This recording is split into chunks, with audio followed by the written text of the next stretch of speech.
So let's talk about social media. The first use I personally remember was 2011 or 2012 when I started using Facebook. Facebook was very unique at that point because it gave us an opportunity to talk to our friends from school and nearby area via our phone. And before that there was SMS, or you can call your friends. But where I am from, parents usually used to have like a restrictions, or let's say they were a bit strict in terms of who their children are talking to. It used to be so scary just to call one of our friends to ask anything, even about some schoolwork or any doubt you might have. And then Facebook came, where parents were not able to check our messages because we can log in and log out from an app, and all of our messages are only between us. It was very unique phase. Then we started meeting new people, talking to someone new who we have never met before. They can be from our own city, our own school, and later on even from different cities, and just not cities, even different countries as well. And it was a very weird time. It was very like we started living in a world where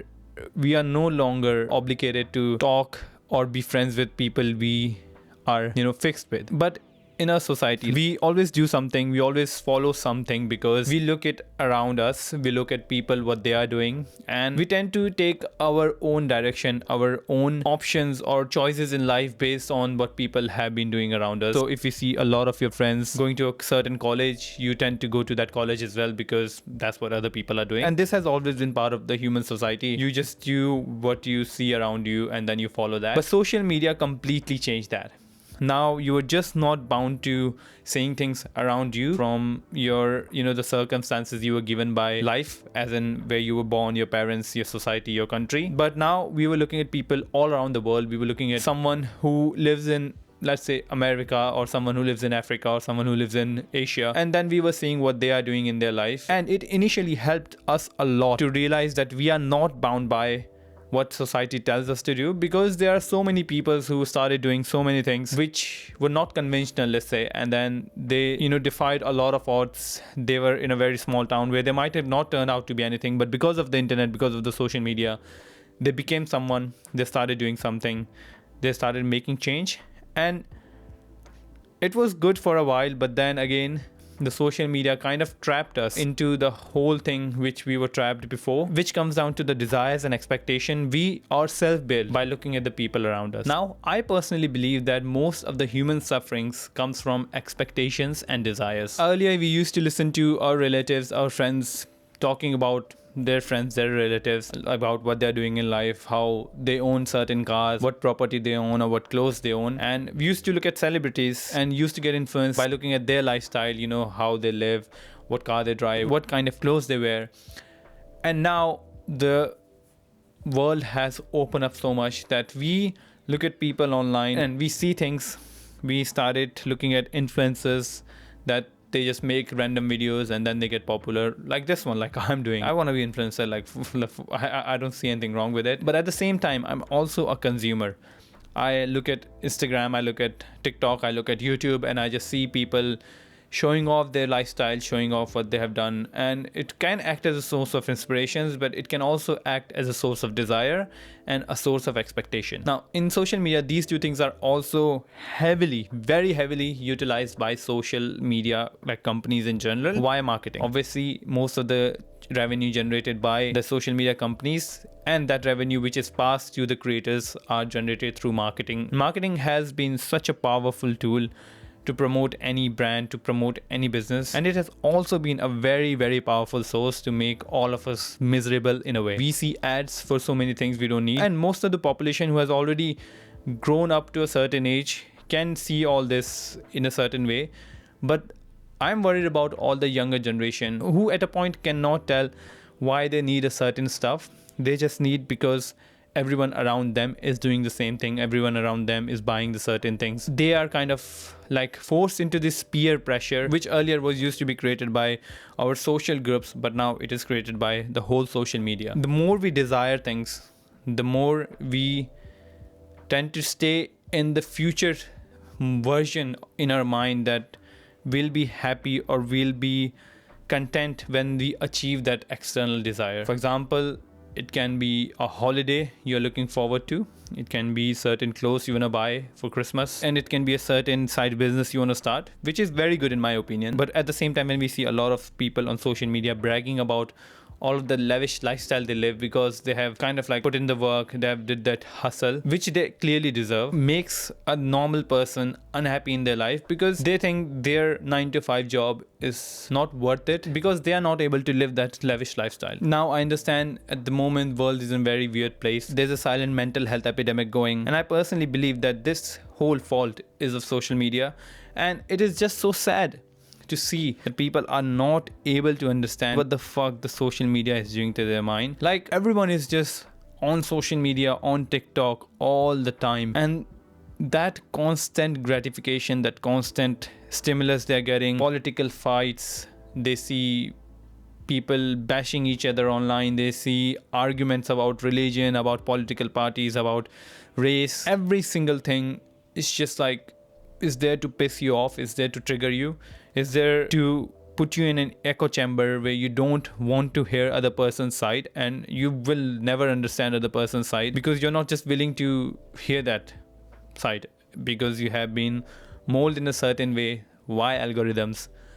Not fault of anyone, it's just how society is working at the moment, and it kind of creates distorted reality in most of the people's mind. Now the only solution to get out of is recognizing and observing your time on social media and what you're consuming on social media. Let's say tools like YouTube is a great way to use social media in a positive way. Even that can be by understanding, analyzing and reflecting your own self, your thoughts, how you work, and try to learn things which will benefit you in more long run. Trying to understand yourself a bit more. All of the short form media like Instagram Reels, TikTok, Facebook Reels, like even Reddit in general, Quora in general, all of this is not good in any way whatsoever. And we need to give our mind some space to process our thoughts, process our emotions. So if you want to kind of break through this cycle, the best you can do is, I'm not saying go off social media completely because first of all it's very unrealistic.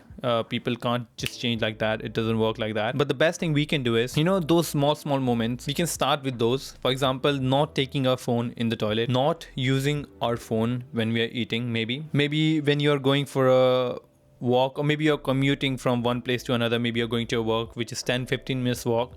Do not put your headphones in. Not checking phone straight after bed, or not checking phone straight before bed. So putting down your phone on a far away table, and when we wake up, kind of restricting ourselves from checking phone straight away. Give it time and recognizing the moments where we can tune down our social media use. And we need to understand what is good and bad for my mind. And in a way, like, social media platforms have given us a bit of tools which I have not personally seen being used that much. So for example, buttons like dislike, not interested, do not recommend me this channel.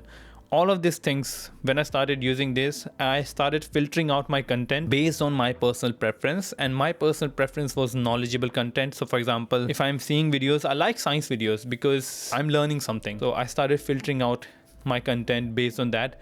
Whenever I saw any hate speech, whenever I saw any hate towards anyone, I started taking actions like do not recommend this channel. I started disliking posts. I started blocking accounts, because how algorithm will see is like I watched a whole video and then it will start showing me similar contents which I will not even know.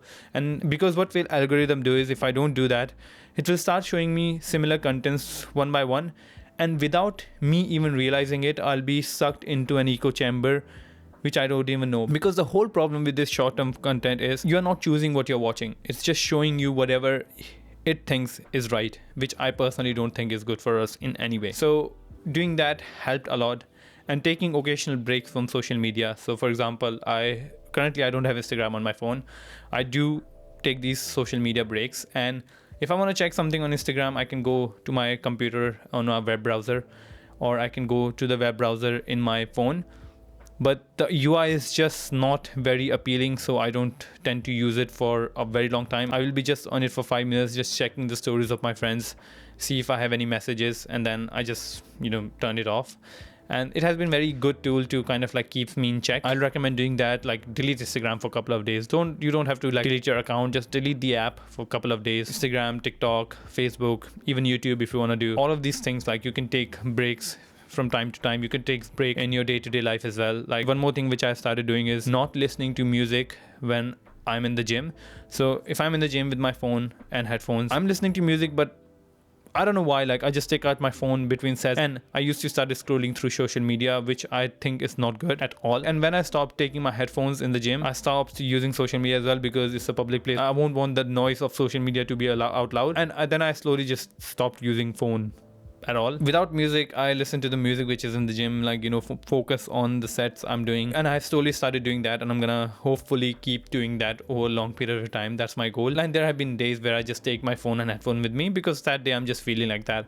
So it's all about understanding myself, like how I'm feeling in that day. And if I can do that, I'll try to do that. And if I'm feeling very strongly that I don't feel like going to gym without my headphone today, I take my headphone with me. It's no big deal. And it's all just about understanding how we behave in the world around us, and how we get targeted by ads, you know, product placements, algorithms, and just society in general. And just kind of having that consciousness of doing the right thing for ourselves, no one else. Because if I started taking care of myself, I can start taking care of other people around me. But if I have not taken care of myself, how the fuck can I even, you know, begin taking care of the other people around me? So it all starts with me, and then I can think of helping other people, like why this YouTube video. And my whole goal for my audience is not to watch these kind of videos anymore. Watch learning videos, watch education videos, definitely, but not all the time. Obviously you need to learn something and then apply. If you're learning to code, play some guitar or whatever, you need to apply it as well.